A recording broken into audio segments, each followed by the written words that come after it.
अब हम लोग का जो पार्ट है वो है क्लास एंड ऑब्जेक्ट का।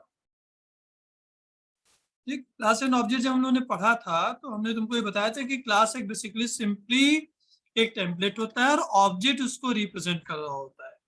जैसे हमने एग्जांपल दिया था कि अगर एक कार क्लास है तो जो टाटा है, जो मारुति है, जो शेवरलेट है, वो हमारे क्या है, ऑब्जेक्ट्स है ना। तो ऑब्जेक्ट्स बेसिकली जावा के अंदर जो होते हैं वो तीन चीजों को कंटेन करते हैं। एक होता है स्टेट, एक होता है बिहेवियर, और एक तुम्हारा एक आईडी होती है जिसको वो स्टोर कर रहा होता है, जो हमारी यूनिक होती है। ठीक, लेकिन जो मेनली फोकस हमारा हमेशा होगा वो स्टेट और बिहेवियर पे होता है। तो स्टेट को हमने बताया था कि स्टेट जो हमारा होता है it is just like a variables जो आप क्लास के अंदर डिक्लेयर करते हैं, और उन वेरिएबल्स को जब आप फंक्शन में यूज करते हैं तो वो बिहेवियर हो जाता है। ठीक, जैसे हमने एक एग्जांपल दिया था कि हम लोग के पास आंख नाक कान है, तो आंख नाक कान हमारा वेरिएबल हो गया। आंख से हम देख रहे हैं, नाक से सूंघ रहे हैं और कान से सुन रहे हैं, ये उसका क्या हो गया, फंक्शन। ठीक, तो ऑब्जेक्ट हमेशा इन दो चीजों को जरूर कंटेन करेगा। जो पहला पार्ट होगा वो स्टेट होगा, जो दूसरा पार्ट होगा वो बिहेवियर होगा। ओके, अब सवाल ये उठा कि क्लास एंड ऑब्जेक्ट के कोड को कैसे इंप्लीमेंट करेंगे। तो उसको हम लोग जरा वन बाय वन देखते हैं, इसको ध्यान से देखते चलना। सबसे पहले हम लोग लिखेंगे import java dot util dot asterisk. यहाँ पे हम एक क्लास बनाएंगे जो सेपरेट क्लास होगी, ये मेन के अलावा क्लास होगी। ठीक है, ये मेन के अलावा क्लास होगी। तो क्लास हमने जैसे बनाया एबीसी, इसके अंदर हमने वेरिएबल डिक्लेयर किए int a, b, c। In general ये जो वेरिएबल डिक्लेयर होते हैं इन्हीं को हम लोग स्टेट बोलते हैं। ठीक, और जावा के टर्मिनोलॉजी में इसको हम लोग इंस्टेंस वेरिएबल। इंस्टेंस वेरिएबल का मतलब होता है कि वो वेरिएबल जिनको हम ऑब्जेक्ट के साथ यूज कर सकें। ओके, तो ये हो गया हमारा वेरिएबल, मतलब हमने स्टेट को डिक्लेयर कर दिया। अब हमारा नेक्स्ट पार्ट होगा जिसको हम लोग बिहेवियर बोलेंगे। बिहेवियर का मतलब होगा फंक्शन। तो यहाँ पे हम लोग डिक्लेयर करेंगे पब्लिक वॉइड इनपुट। अब देखो, फंक्शन हम लोग पढ़े हुए हैं तो हम लोग को ये बेहतर तरीके से मालूम है कि वॉइड इनपुट का मतलब क्या होता है। ठीक, एक ऐसा फंक्शन हम डिक्लेयर कर रहे हैं जिसमें कोई आर्गुमेंट नहीं पास हो रहा है, वैल्यू रिटर्न भी नहीं हो रही है, और इसका स्पेसिफायर क्या है, पब्लिक है। पब्लिक का मतलब जब हम आउटसाइड ऑफ द क्लास जाएंगे तो हम इस फंक्शन को यूज कर पाए। राइट, तो यहाँ पे हमने लिखा पब्लिक वॉइड इनपुट। क्योंकि हमको इनपुट करना है तो हम स्कैनर वाली क्लास को कॉल कर लेंगे। हम इसको चाहें तो क्लास में भी डिक्लेयर कर सकते हैं, यहाँ पे इस जगह पे भी डिक्लेयर कर सकते हैं। लेकिन यहाँ पे करने का फायदा क्या है कि हम सिर्फ इनपुट कराना चाहते हैं और इनपुट नाम के फंक्शन कराना चाहते हैं, तो हम स्कैनर को यूज कर रहे हैं। इस जगह पे हमने लिखा system dot out dot print LN enter number, या एंटर 2 नंबर कर लो। a equals to sc dot next int, b equals to sc dot next int। ये हमारा इनपुट वाला पोर्शन हो गया। इसके बाद public void output, public void output, और यहाँ पे हमने लिखा c equals to a plus B, और system dot out dot print Elon sum equals to plus C. ये सिंपली 2 नंबर का सम का प्रोग्राम ने बनाया, और ये हमारा क्या हो गया, एंड ऑफ क्लास हो गया। ये हमने एक क्लास बनाया, और इस क्लास का हम लोग क्या करेंगे, इस क्लास का हम ऑब्जेक्ट क्रिएट करेंगे मेन क्लास। तो मेन क्लास जो हमने बनाया उसका नाम रखा XYZ। यहाँ पे हमने लिखा public static void main string args, और इस जगह पे XYZ देखो, XYZ एक दूसरी क्लास है, ठीक, XYZ हमारी एक दूसरी क्लास है। तो दूसरी क्लास में हम क्या चाहते हैं कि जो क्लास हमारी ABC है उसके फंक्शंस को कॉल करना चाहते हैं, यूज करना चाहते हैं। तो हमको यहाँ पे क्या करना पड़ेगा, ABC नाम का क्लास का ऑब्जेक्ट क्रिएट करना पड़ेगा। अब देखो एक चीज को यहाँ क्लियर कर लेना, अगर हम ABC OBJ लिख रहे हैं तो OBJ यहाँ पे एक ऑब्जेक्ट होगा, और अगर हम यहाँ पे लिख रहे हैं न्यू ABC तो इसको हम लोग इंस्टेंशिएशन बोलते हैं। क्या बोलते हैं?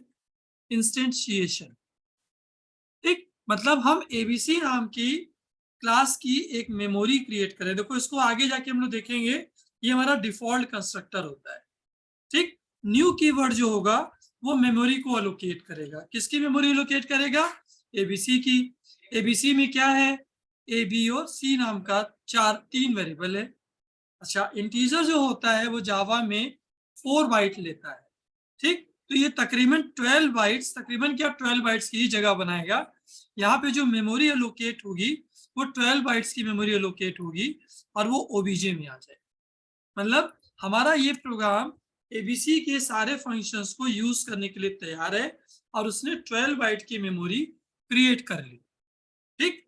अब हम लोग रेफरेंस प्रोवाइड करेंगे, तो हम लिखेंगे OBJ जो हमारा ABC नाम का क्लास है का ऑब्जेक्ट है, OBJ डॉट फंक्शन का नाम, तो फंक्शन का नाम हमारा क्या है? इनपुट। फिर OBJ डॉट आउटपुट, ये हमने दो फंक्शन कॉल किए और ये दो ब्रैकेट क्लोज किया, क्योंकि एक ब्रैकेट ये था और एक ब्रैकेट ये, तो दो ब्रैकेट क्लोज हो गए। तो देखो ABC हमारी इस क्लास के बाहर की क्लास है, तो ABC का हम ऑब्जेक्ट बनाएंगे, इंस्टेंशिएट करेंगे, फिर इनपुट और आउटपुट को कॉल करेंगे। यही पार्ट हमारा कहलाता है क्लास एंड ऑब्जेक्ट कोडिंग, कि आप क्लास भी डिक्लेयर कर रहे हैं और साथ ही साथ आप किसको डिक्लेयर कर रहे हैं? ऑब्जेक्ट को डिक्लेयर कर रहे हैं, ठीक है। अब हम इसी तरीके से एक क्लास और क्रिएट कर लेते हैं। ये हमारी क्लास ABC है, ऐसी ही एक क्लास हम और क्रिएट कर ले रहे हैं। मान लो कोई एक छोटा सा ऑपरेशन हम मान लो सब्ट्रैक्शन का भी परफॉर्म कर लेते हैं यहाँ पे। तो यहाँ पे देखो अब हमारी जो क्लास नेम अब होगी, ऊपर ABC की जगह पे मान लो हमने ले लिया PQR ले लिया या सब ले लिया, सब नाम से बना। तीन वेरिएबल फिर उसको चाहिए होंगे, इनपुट बिल्कुल वैसे ही चाहिए होगा, आउटपुट में सिर्फ प्लस की जगह पे हम लोग क्या चेंज कर दें? माइनस कर दें, ठीक। अब हमारे पास दो क्लास हो गई, एक ABC नाम की बन गई जिसमें हम सम परफॉर्म कर रहे हैं, और एक हमारी क्या बन गई? सब नाम की क्लास बन गई जिसमें हम सब्ट्रैक्शन परफॉर्म, ठीक। अब XYZ नाम की जो हमारी क्लास है वो हमारी मेन क्लास है, यहीं से सारा एग्जीक्यूशन होगा। ये बिल्कुल वैसे ही होता है जैसे किसी भी गाड़ी में मेन इंजन होता है, इंजन से ही सारी चीजें कनेक्टेड होती है, वैसे ही जावा में हमारा ये मेन क्लास है, इसी में हम सारे ऑब्जेक्ट्स बनाए। तो हमने यहाँ पे ऑब्जेक्ट किसका बनाया? सब और OBJ1 इक्वल्स टू न्यू सब। अब देखो OBJ1 नाम का एक ऑब्जेक्ट और बन गया जो किसकी मेमोरी को कंटेन कर रहा है? सब नाम की मेमोरी। और जो OBJ था वो किसकी मेमोरी कंटेन कर रहा था? ABC नाम की मेमोरी, ठीक। अब हमने यहाँ पे लिखा OBJ1 dot function name same है, कोई प्रॉब्लम नहीं आनी चाहिए। OBJ1 डॉट आउटपुट, अगर तुम चाहो, अगर तुम कंफ्यूज हो रहे हो तो इस फंक्शन का नाम तुम चेंज कर सकते हो। तो अगर हम लोग चाहें तो यहाँ पे इनपुट की जगह पे हम लोग लिख रहे हैं इन डेटा और इसका नाम रख दें आउट डेटा, इसका नाम रख देंगे आउट डेटा। और जब कॉलिंग करेंगे तो ये पार्ट हमारा हो जाएगा इन डेटा और ये पार्ट हमारा हो जाएगा आउट डेटा। जब एग्जीक्यूशन होगा तो XYZ से होगा, इस क्लास से होगा, मेन से होगा, और यहाँ पे पहले वो ABC का ऑब्जेक्ट बनाएगा, फिर उसके फंक्शंस को कॉल करेगा, फिर वो सब नाम की क्लास का ऑब्जेक्ट बनाएगा और फिर वो इसको कॉल कर लेगा। तो ये हमारा बेसिक पार्ट है जो क्लास एंड ऑब्जेक्ट को रिप्रेजेंट करता है, ठीक है। अब अगर हम लोग चाहें यहाँ पे, अब अगर हम लोग चाहें तो दो अलग अलग क्लास बनाने के बजाय हम लोग एक क्लास के अंदर ही सम और सब्ट्रैक्शन दोनों परफॉर्म कर सकते हैं। ठीक, तो दोनों ऑप्शन है। अगर आप सम की क्लास अलग बनाना चाहते हैं, सब की क्लास अलग बनाना चाहते हैं, दोनों सेपरेट बनाइए। अगर आप चाहते हैं कि नहीं हमको सब्ट्रैक्शन ऑपरेशन भी परफॉर्म करना है लेकिन एबीसी के अंदर करना है, हम दो अलग अलग क्लासेस नहीं चाहते, तो अब हम क्या करेंगे, यहाँ पे जो ये वाली क्लास हमारी थी, सॉरी सब वाली, ये वाली जो क्लास है इसको हटा दो, ये हटा दिया और ये भी हटा दिया। अब हमको ये एंड ऑफ क्लास वाला जो पार्ट है ये भी हटाना पड़ेगा। अब देखो ये जो फंक्शन हमारा बना ये एबीसी नाम की क्लास के अंदर ही बना। ध्यान से देखो, ये एबीसी नाम की क्लास, ये 3 वेरिएबल, उसके बाद हमने एक इनपुट नाम का फंक्शन बनाया, फिर हमने आउटपुट नाम का फंक्शन बनाया, फिर हमने इन डेटा नाम का फंक्शन बनाया, फिर हमने आउट डेटा नाम का फंक्शन बनाया और फिर क्लास को एंड कर दिया। अब क्या इसका एडवांटेज होगा कि ऑब्जेक्ट आपको एक ही बनाना है और एक ही क्लास, फंक्शन आप ऐसे कॉल कर लीजिए। अब इस जगह पे obj1 की जगह पे obj और यहाँ पे भी obj। अब सारा जो मेमोरी क्रिएट होगा वो obj में होगा और obj के थ्रू हम इनपुट आउटपुट इन डेटा और आउट डेटा को कॉल कर लें। ठीक है, तो हमारे पास ये भी पार्ट है। अब हम लोग ये देखेंगे कि जो class and object based coding हमारी होती है उसमें हम ये फाइंड आउट करना चाहते हैं कि अगर आपसे कहा जाए कि 100 और 200 के बीच में कितने प्राइम नंबर्स हैं या जितने प्राइम नंबर्स हैं उनको सिर्फ प्रिंट कराइए, ठीक, बिटवीन 100 टू 200। ठीक, तो अब हमको ये बोला गया कि आप इसको फंक्शंस के थ्रू कीजिए, तो हम लोग एक फंक्शन डिजाइन करेंगे जिसको बोलेंगे मान लो वॉइड शो, और वॉइड शो में हमने एक वेरिएबल लिया int start comma int and. पहला एक फंक्शन हमने अपने दिमाग में सोचा कि स्टार्ट से एंड का एक पार्ट रखेंगे और एक पार्ट रखेंगे हम इंट प्राइम का, और प्राइम नंबर फाइंड आउट करने के लिए एक एन चाहिए हमको। हम दो फंक्शन के थ्रू कोशिश करेंगे कि 100 से 200 के बीच में या 10 से 200 के बीच में जितने भी प्राइम नंबर हो वो हमारे प्रिंट हो जाए। ठीक, तो हम लोग यहाँ पे लिखेंगे क्लास, मान लो क्लास का नाम लिखा हमने प्राइम, ये हो गया। अब हम लोग आए यहाँ पे और यहाँ पे लिखे पब्लिक वॉइड शो। अब देखो वेरिएबल अभी जो हमारे इंस्टेंस वेरिएबल हैं अभी उनको हम डिक्लेयर नहीं कर रहे हैं, जब हम यूज कर लेंगे तो डिक्लेयर कर लेंगे। ठीक, मतलब वो सेफर साइड है कि हम पहले से ना करके बाद में करेंगे। ठीक है, तो स्टार्ट और एंड हमारी लिमिट है, तो हमने यहाँ पे डिफाइन किया इंट आई, फॉर का लूप चलाया, I equals to start, I is less than or equals to end, I plus plus. यहाँ पे हमने क्या किया, हम एक वेरिएबल चलो अभी बाद में लेते हैं, x equals to prime, x equals to prime, और यहाँ पे पास किया i, क्योंकि i वो वैल्यू होगी जिसको चेक करना है कि वो प्राइम है या नहीं है। अब कैसे चेक करेंगे, इफ x इक्वल्स टू 1, अगर x की वैल्यू 1 आ रही है। अब ध्यान से देखोगे तो ये जो फंक्शन तुम्हारा दिख रहा है ये विद आर्गुमेंट और with return value.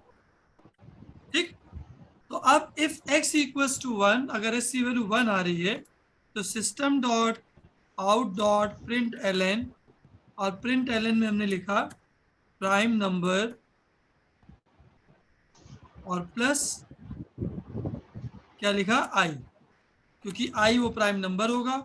Bracket check कर लो एक बार, इफ बंद हो गया, फॉर बंद हो गया और ये फंक्शन बन गया। अब यहाँ पे हमने एक फंक्शन और लिखा पब्लिक इंट प्राइम, और इसमें पास किया इंट एन।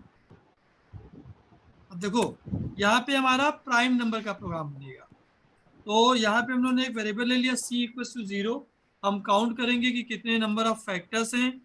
फॉर का लूप चलेगा 1 से लेके कहाँ तक, n तक, क्योंकि प्राइम नंबर किससे किससे डिवाइड होगा, 1 से डिवाइड होगा और खुद से डिवाइड होगा। तो i प्लस प्लस, यहाँ पे हमने कंडीशन दी if n mod i equals to 0, जहां जहां डिविजिबिलिटी सेट होगी वहां पे c प्लस प्लस, काउंटर बढ़ाया हमने। इस फॉर लूप के बाद हमने चेक किया कि अगर c की वैल्यू कितनी आ रही है 2, क्योंकि किसी भी प्राइम नंबर का फैक्टर कितना होगा, 2 ही होंगे। तो यहाँ पे हम लोग रिटर्न क्या कर दें, 1 एल्स क्या रिटर्न कर दें, 0। ठीक, तो ये हमारा देखो फंक्शन बना, एक प्राइम और एक क्या बना, शो नाम का। क्लियर। अब यहाँ पे ये हमारा बंद हो गया, एंड ऑफ क्लास। अब गौर से देखो इसको, तो देखो यहाँ पे हमारा एक क्लास बना प्राइम, यहाँ पे हम लोग वेरिएबल डिफाइन करते हैं X comma C, I declare है। शो में हमने स्टार्ट से लेके एंड तक का लूप चलाया और उस आई की वैल्यू को प्राइम में पास किया।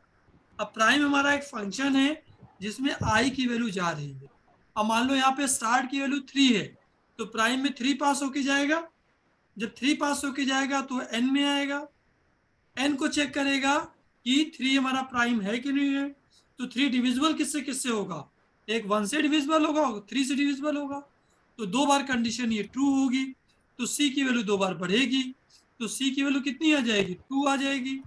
अगर सी की वैल्यू 2 आ रही है तो रिटर्न 1, अदरवाइज रिटर्न 0। अब देखो, अब अगर ये कंडीशन ट्रू हुई और 1 रिटर्न हुआ, तो ये 1 किसमें स्टोर हो जाएगा, एक्स में। एक्स की वैल्यू 1 हो गई। अगर एक्स की वैल्यू 1 हो रही है तो वो क्या प्रिंट हो जाएगा, प्राइम नंबर। ठीक, ये हमारा प्रोग्राम बना कंप्लीट किस चीज का, कि अगर हमको एक रेंज में सिर्फ प्राइम नंबर्स प्रिंट कराने हैं तो हम कैसे कराएं। क्लियर है।